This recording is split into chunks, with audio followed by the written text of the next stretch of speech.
Hi, I'm Karina Knight, and I'm here today with Colin Muller because we are in the farm, the tomato farm. We're learning how we're coming from the harvesting from this year. So we're learning about planting and harvesting and all these things. So want to tell us what we're going to do today? Yes, we're just looking to move into this field for planting and want to ensure the conditions are correct and good for planting.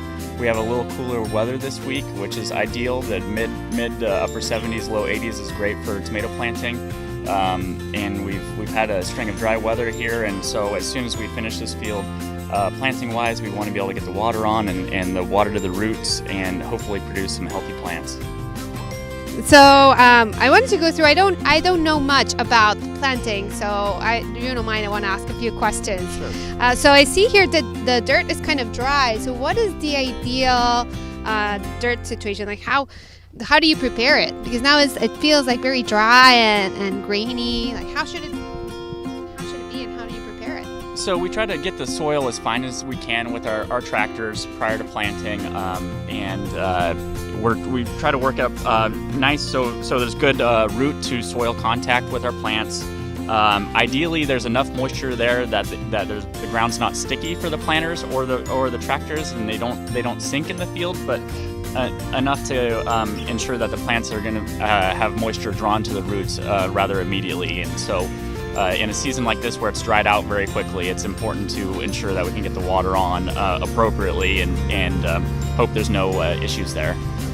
And how quickly so if you prep the soil, how soon after can you start planting? Within a day. So Colin, tell me more about the challenges that you face with planting.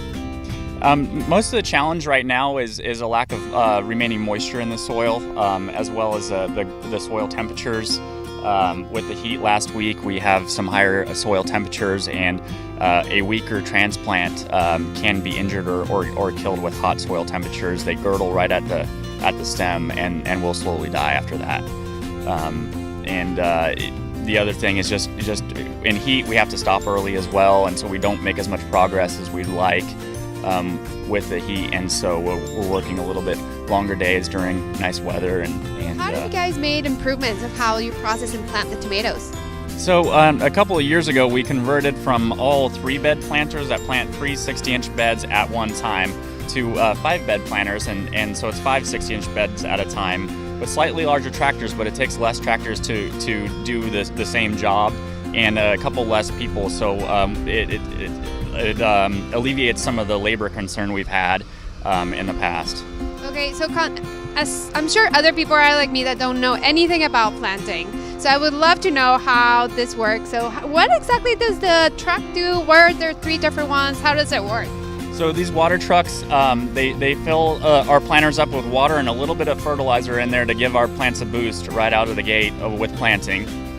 They'll fill up the tractors with water, and then they'll load the plants on our trays, and then they'll be ready to go to plant. So you were saying earlier, how many plants does one person plant in a day? So one person on each one of these planters will handle approximately 18,000 plants per day. 18,000 plants per day. Okay, so we have the tomato plants here. When did these get planted, or how they came from the seed, and what happens after this? So I purchased this seed in January and sent it to a nursery of my selection, and they plant these, and they're in the greenhouse for approximately 70 to 80 days, and they finish them and try to harden up the plants so they're durable for the outdoors and not too soft from the greenhouse. So these are approximately 80 days old. We want them around 6 to 7 inches tall, and they'll be pulling these trays to put into the planters here shortly. So one of this is planted, just this one little one. Correct. So this is what we call a tomato transplant plug, and so they will be handling them individually to put in one at a time. Okay. So this is 6 inches tall, and then this one's going to go into the ground. They're going to sit there. Yes. So if we can go over here. Yeah.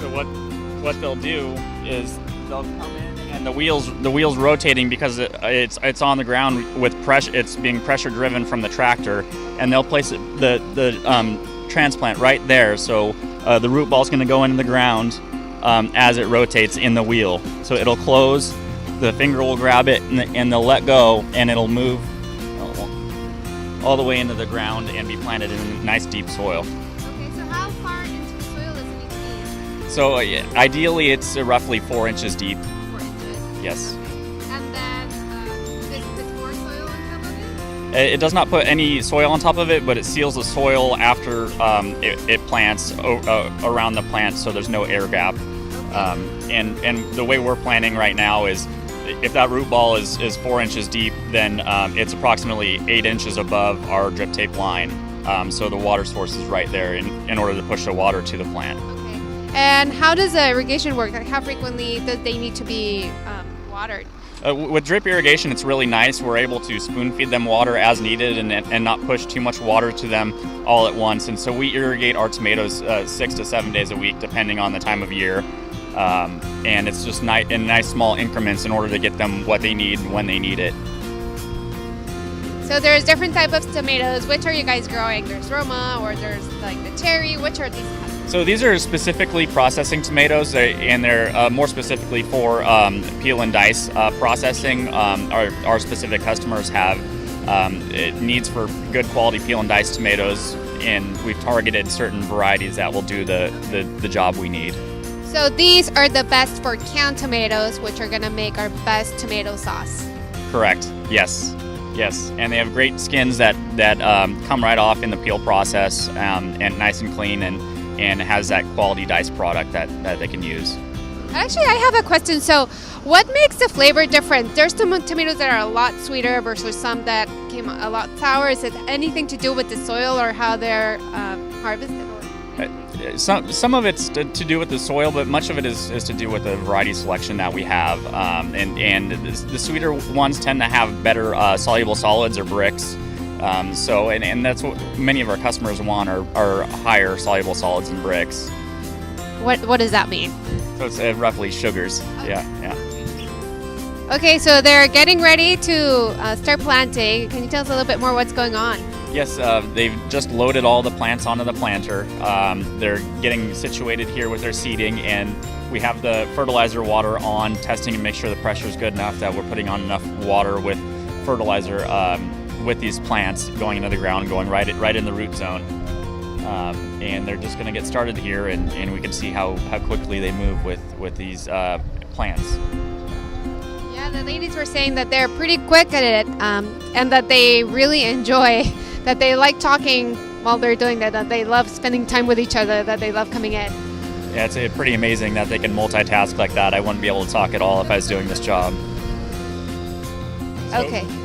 Once these wheels hit the ground here, they'll start turning with some pressure from the soil, and they're placing one plant in each one of these fingers as it rotates around. Oh yeah, I'm counting. It's like every 3 seconds there's a new plant going in. Yeah, and they rotate between one another. It's one after the other, so they have enough time to load plants into their hand and then put them in the right position into those fingers that shut prior to entering the ground.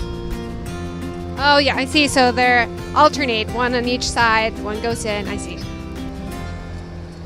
And we're pushing aside a little bit of soil to hopefully get to a little bit more moist dirt and get out of some of these dirt clods. And so we'll take a look here at the water after they plant.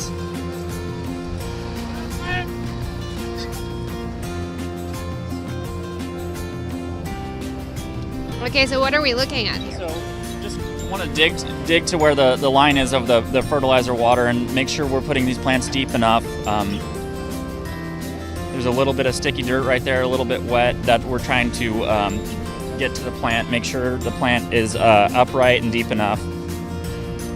There's the root ball is a couple inches deep, so we're okay right here. Good seal over the plant stem, and just a little bit more cloddy than I like, but it's been a challenge with the dry weather that we've had to work up this ground more fine than this.